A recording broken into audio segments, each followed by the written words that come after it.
こ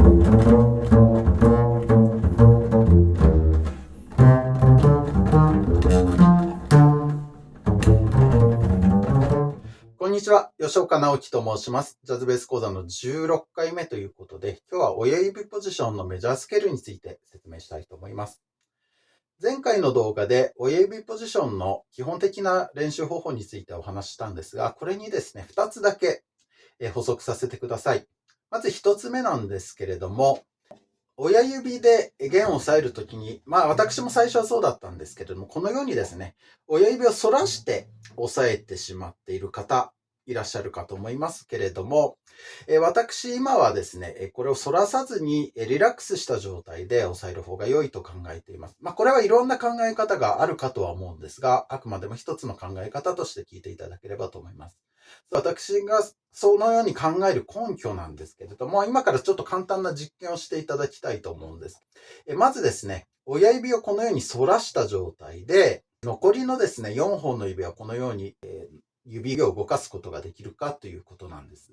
で、その時にですね、個人差があるのかもしれませんけれども、私の場合はですね、指をリラックスさせた方がですね、指をこう反らせて、指を動かすよりもですね、より自由に早く動かすことができると私は感じます。従いまして、親指ポジションでですね、押さえるときも親指は反らす必要はなくて、むしろリラックスしていた方が自由にですね、効率よく他の指を動かしやすいというふうに私は考えております。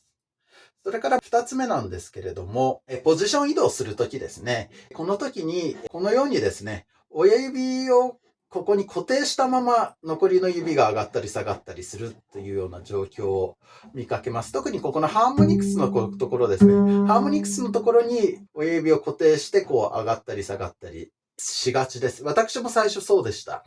でもこれはですね、具体的なトレーニングは実は次回の動画で用意をしているんですけれども、ポジション移動の時はですね、親指と他の指も隊列を組んでですね、登ったり降りたりということをした方が良いと思います。今日実際にポジション移動、メジャースケールの中で出てきますので、その時もですね、親指と一緒に左手全体が登ったり下がったりするようにちょっと心がけていただきたいと思います。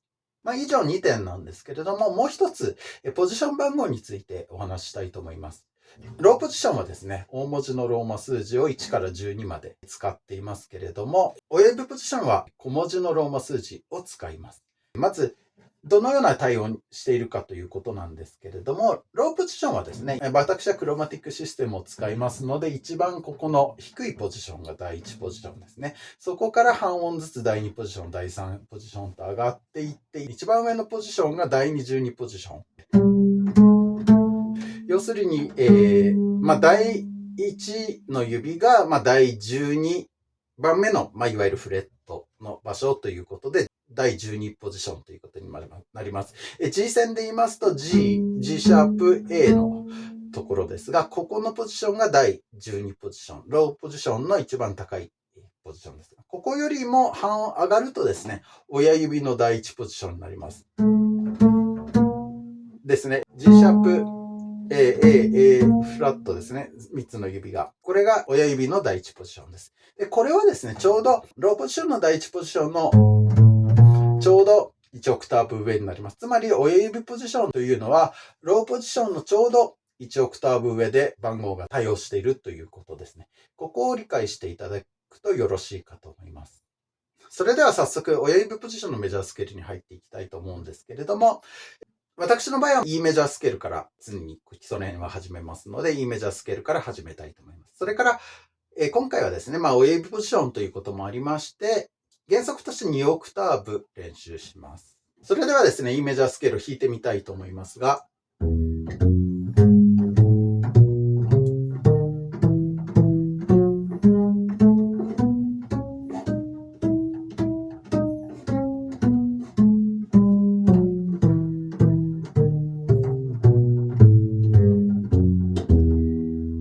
まず、親指第2ポジションから始めます。親指第2ポジションで1の指と親指の間隔は全音を保ちます。そして E の音を親指、そして次の F シャープを1の指、次は3の指ですね。ここまで弾いたら、同じようにですね、A 線で、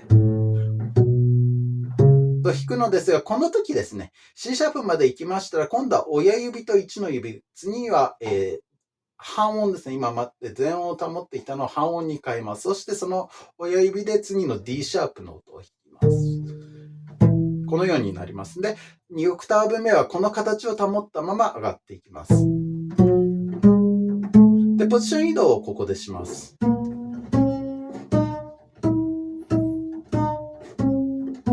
で、また、戻りますが、ここで半音になってますね。で、親指、同じように、で、ここで、親指と第1の指の間隔は全音に戻って、このようになります。続きまして A メジャースケールなんですが、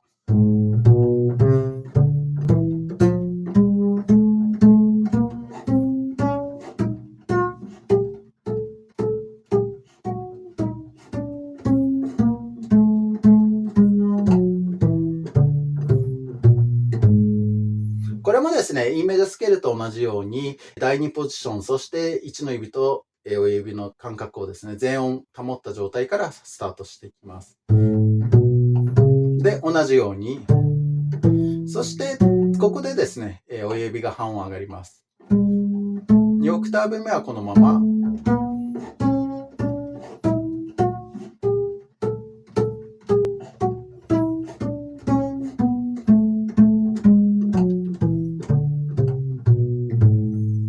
このようになります。続きまして D メジャースケール。で、この楽器はですね、一番高い音がですね、C までしかありませんので、2オクターブ目は弾きません。1オクターブ目だけ、弾いてみたいと思いますが、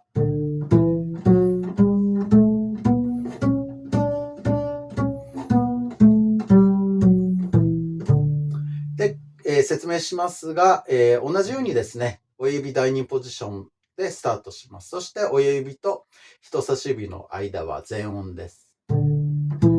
同じように、そしたら残りの2音をポジション移動して弾きます。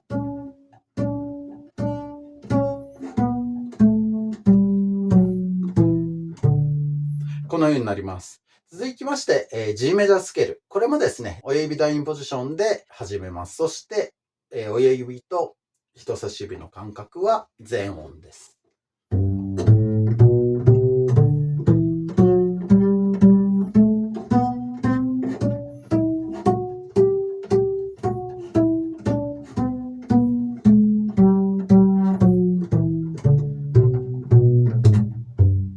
このようになります。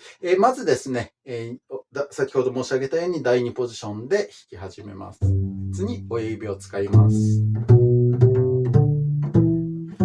このポジションで、しかもこの間隔のまま続けることができます。そして次なんですけど、ここでポジション移動をします。私は常に1の指、2の指、3の指を半音に保ちますので、次の B の音を2の指で弾くためにはポジション移動が必要です。そして3の指で C を弾いたら次ポジション移動ですね。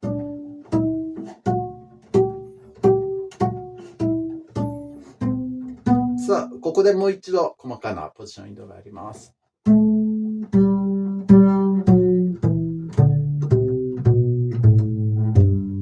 のようになります。続きまして C メジャースケールですが、まずは弾いてみたいと思いますが、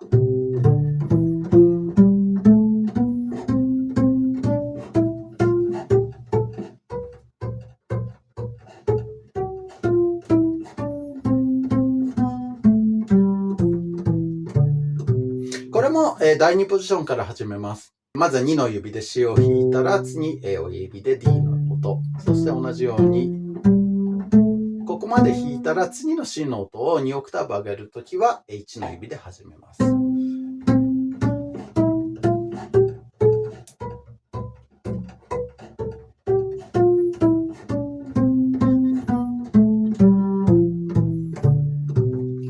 一番上、親指の第15ポジションになるんですけども、結構厳しいですね。さあ、続きまして、F メジャースケールになりますけど、ここからはですね、ポジションは第1ポジションで弾くことになります。まず弾いてみたいと思いますが、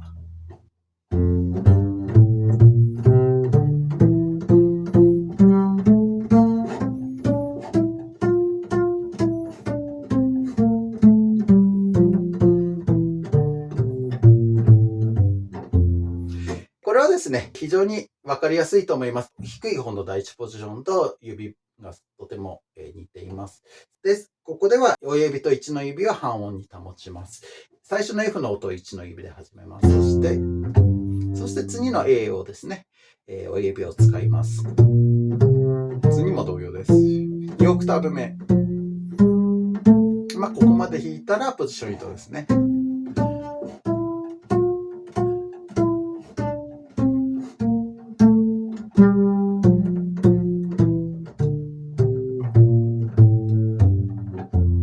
このようになります。続きまして B フラットメジャースケールです。これもとてもよく似てます。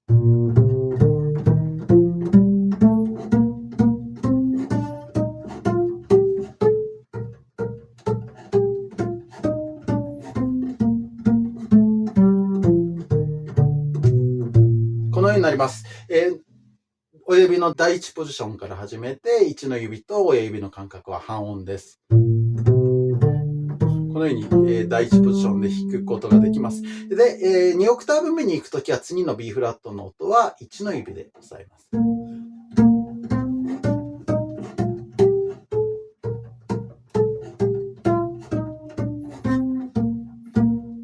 ここでまた親指第1ポジションで、次は親指ですね。このようになります。続きまして E フラットメジャースケールです。E フラットメジャースケールはですね、実は、低い、すなわち、ここと同じ音域をですね、親指ポジションで弾くことができます。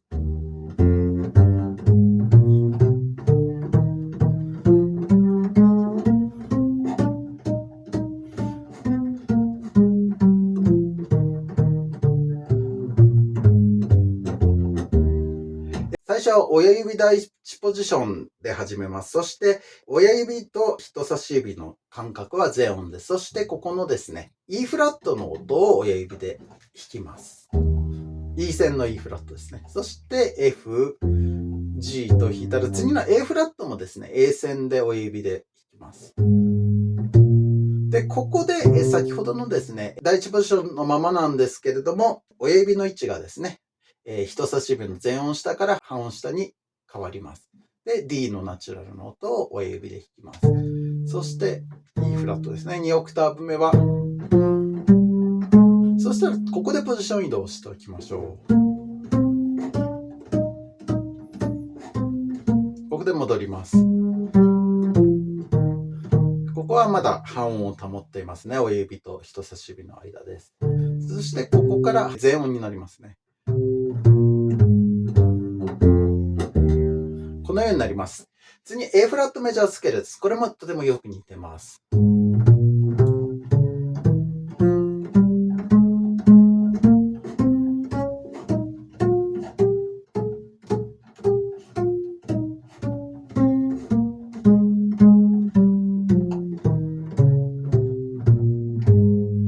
ここもですね、親指の第1ポジションなんですが、1の指と親指の間は全音になっています。その親指で A 線の A フラットの音を弾きます。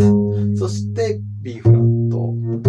で、次 D フラットの音を親指で弾きます。そしたら今度はですね、ここの間隔が変わります。第1の指の半音下の位置で G のナチュラルを弾きます。で、2オクターブ目はこのまま戻っていきます。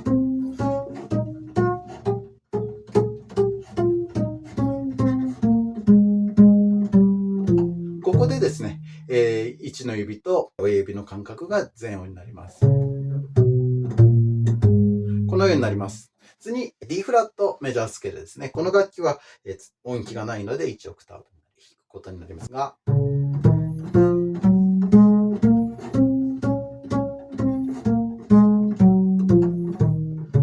のようになります。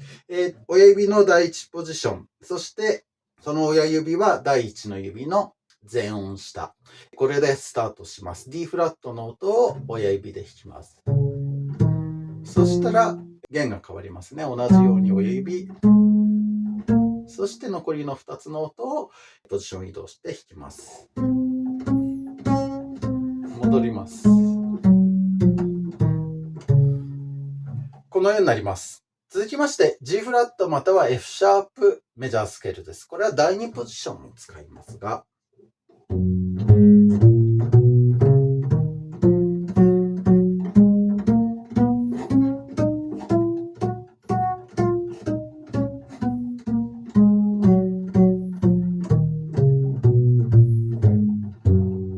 度は第2ポジションなんですけれども、1の指と親指の間隔は半音で始めます。まずですね、F シャープまたは G フラットの最初の音ですね。これを E 線の1の指で弾きます。親指第2ポジションです。そして3の指ですね。そしたら次の、A シャープまたは B フラットの音は A 線を親指で弾きます。そして同じように次の音もですね、D 線で親指を弾きます。次も2オクターブ目ですが同じように2つ目の音は親指を使います。そしてポジション糸ですね。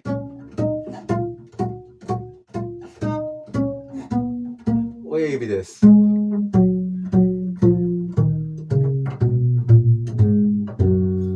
のように第2ポジションで親指をですね、第2の指の半音、下の位置で使います。次の B メジャースケールも同様です。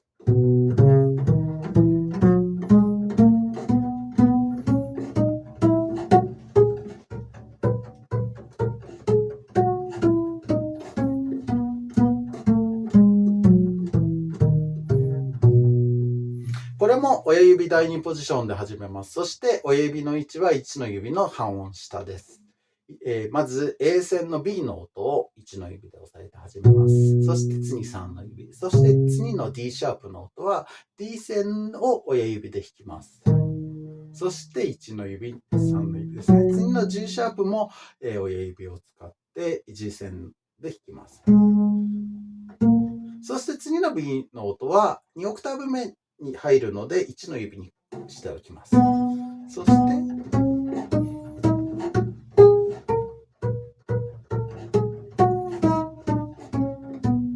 次は2の指ですね。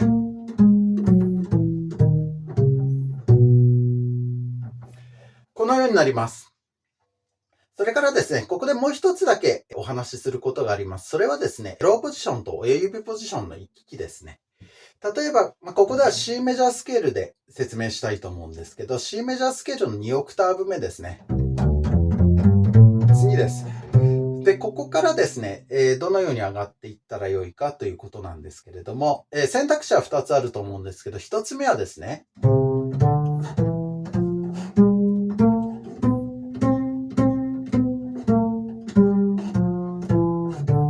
のようにですね、G の音をですね、親指を使う場合ですね、もう一回弾いてみたいと思いますが、次ですね、親指を弾いてます。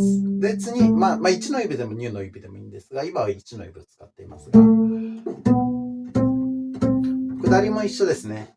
次の音を、親指で弾いて、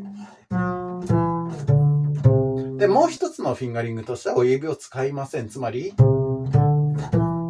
次の G の音を1で取ります。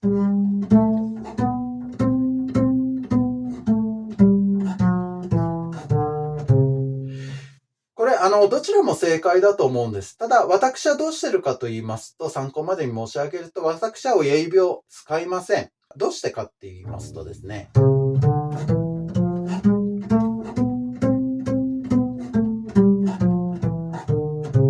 ィンガリングが決めやすいからなんですね。これ C メジャーですと、そこまで問題にならないんですけど、例えば D フラットメジャーの場合はですね、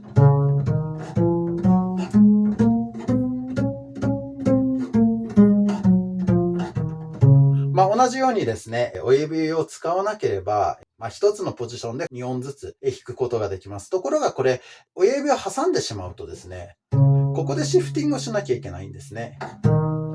そしてポジション移動して、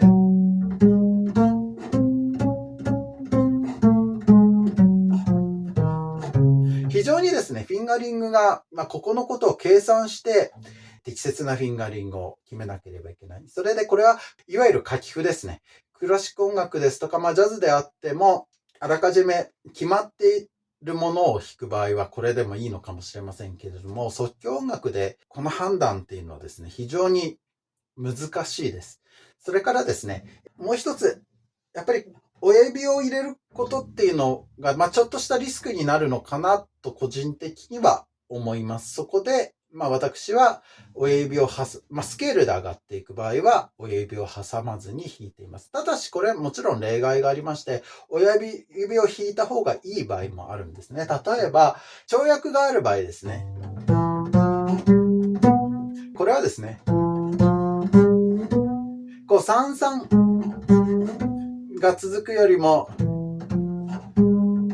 このように弾いた方がうまくいく場合があるということです。ですから、この先で跳躍があるような場合は、ローポジションからですね、親指っていうような動きも当然出てきます。ですから、このような動きはまた別に練習する必要はあるのですけれども、私はですね、普通にスケールをローポジションと親指ポジションを行ったり来たりするときには、あえて親指を挟まずにですね、行き来するようにしています。ただこれは本当に選択の問題です。そうじゃない方が弾きやすいっていう方もいらっしゃるでしょうし、いろいろあると思います。ただし、注意していただきたいのはですね、合理性や一貫性です。